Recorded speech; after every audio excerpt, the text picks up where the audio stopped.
Hi, I'm Janet Johnson from the Ministry of Tourism, and I love watching JCN. It's been a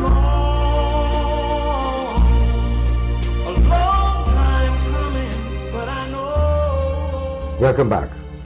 You know, before I let you finish what you were saying, Dr. Varmah, with your leave, I just want to give recognition to our sponsors, Hannah and Johnson and Ali Glass. We looking for some more sponsors. You know, you're getting tired of hearing Hannah and Johnson and Ali Glass. It'd be nice if you give us some other names to say. So get in touch with us and please help us to keep the show alive. Thank you very much. Dr. Varmah, getting back to what you were saying, I know I rudely cut you off, no, but that's fine. you know, we got to take these breaks. I wish we had a 2-hour program so we would commercial-free zone so we really could have this discussion in the way it should be. But you were you had touched the issue of slavery, and I want to put a question to you.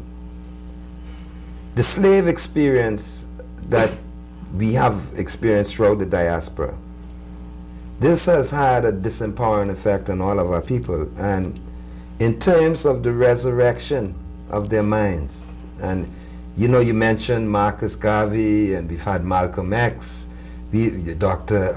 Nayam Akbar, Dr. Ben, John Henry Clark. That's right. We've had a whole host of people who have come and as our messengers, and they've given us the truth. So the truth is out there. What does it take to wake up my people? I mean, if I go to Washington now and I walk around the corner, I can see some young brothers strung out on some wine or some drug, form of drug.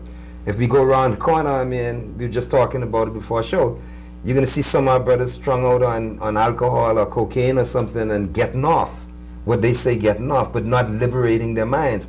What is it that we've had all these great, powerful messengers? I mean, you can't get more powerful than Marcus Garvey, and you can't get more powerful than Malcolm X and Minister Farrakhan.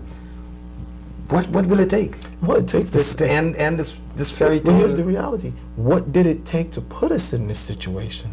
Okay. So oftentimes we try to tackle what is it going to take to liberate our people across the diaspora, but we're not looking at it per se from what did it take to put us in this condition. See, if we're only looking at the 400 plus years or 500, depending who we're talking to, Prince Henry or Sir John Hawkins' slave trade, if we're looking at from colonial invasion, from Alexander the Greek, from then to today, this was a focus of constant infiltration by various societies, bringing in and diffusing their cultures and their minds and their philosophies and their belief systems amongst us. So what we're now doing is we're going in reverse. We're trying to rid ourselves of the very disease or plague of our minds, our bodies, our spirits, our souls, etc. We're trying to remove each of these portions, but it has to be done in stages. So the Marcus Garvey did his part. And the only thing that happened was when he was no longer in direct contact with his followers, they had become so adapted to quote unquote worshiping the man, not knowing original tribal realities. They didn't know to hold firm to the message and complete the job. You see, and if we can get back to that mode of thinking, which for the purpose of the conference, while we're here with the fairy tales, if we can start to say, no one's coming to save you but you. The helping hand you're looking for is at the end of your own arm. But that fairy tale mentality says my fairy godmother is going to come. My Prince Charming is going to come and swoop me away. So really now, I mean, Dr. Morris, I'm looking at you because really it starts with you, the mothers. That's right. Because it starts from you in the womb, what songs you sing to that fetus. Those lullabies. When that child is drinking, suckling from you, when you comforting that child, the message you send to that child begins with you. That's true. And that's true. It's very true. When the child is in the womb, from the womb, we're reading stories to our children. We're reading to them when they're little, when they start going to school, their first years. That's what they're learning are all these fairy tales. However, we don't know where these fairy tales come from and what was the purpose. What was the underlying meaning behind these different fairy tales? Because what many people don't know is that originally these fairy tales like Cinderella and Snow White and Little Red Riding Hood and Rapunzel and all these different that we look at as innocent little fairy tales were not meant as children's stories. They were meant as adult tales. The cannibals. Where they have cannibalism, they have Murder. Yeah. they have Yeah. just abuse, whether mental Yeah, or physical. yeah, They have yeah. child neglect, child abuse in there. All the different ills and plagues that we have of society today can be found in these stories that were taught from when we're young. And that sets the mindset that puts our children in the frame of mind to act out what we've learned from our childhood. And we've also learned to live in a fantasy world. We all the stories start the same, once upon a time, to allude to the beginning of time. And then when we get to religion, it says in the beginning. That's how the story starts, how time begins and how the story starts, and where this is all taking place in a land far, far away. And where is heaven?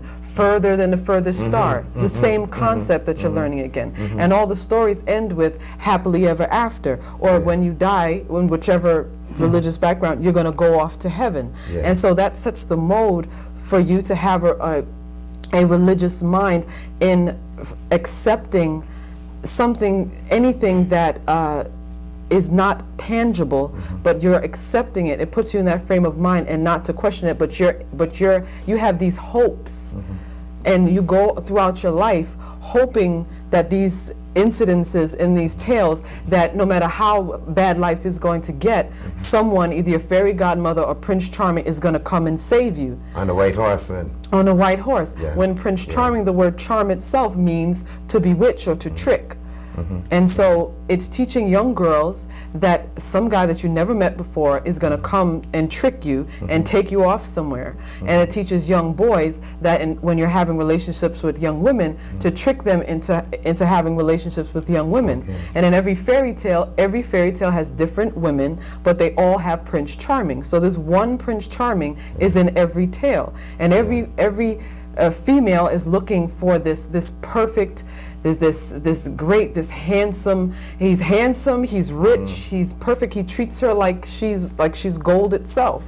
And so as females, no matter what background you come from, we're all aspiring for that, not realizing that that does not exist. That's a Mills and Boone existence. And yes, and so we take that concept into our relationships and wonder why we're having problems in our relationships. Yeah, but it's interesting you say that, because the African stories that that come down from the ancestors, these stories are nothing like that. The African culture produce stories with meaning that help people to grow. Right. The stories that what was it about? And this is a question I'd like to put to you as well, Dr. Varmah. But what was it in European culture that bred all these stories? These I would say dark tales, but white tales of incest, genocide. I mean, wiping out whole peoples, eating people, cutting them up and making pies out of them. You know, these stories that, you know, really defy logic. Jack and Jill going up a hill to get water. Well, where would you look for a well on the top of a hill? You know, Muta Baruka was saying something about this the other night in the Ndaba session that he held. But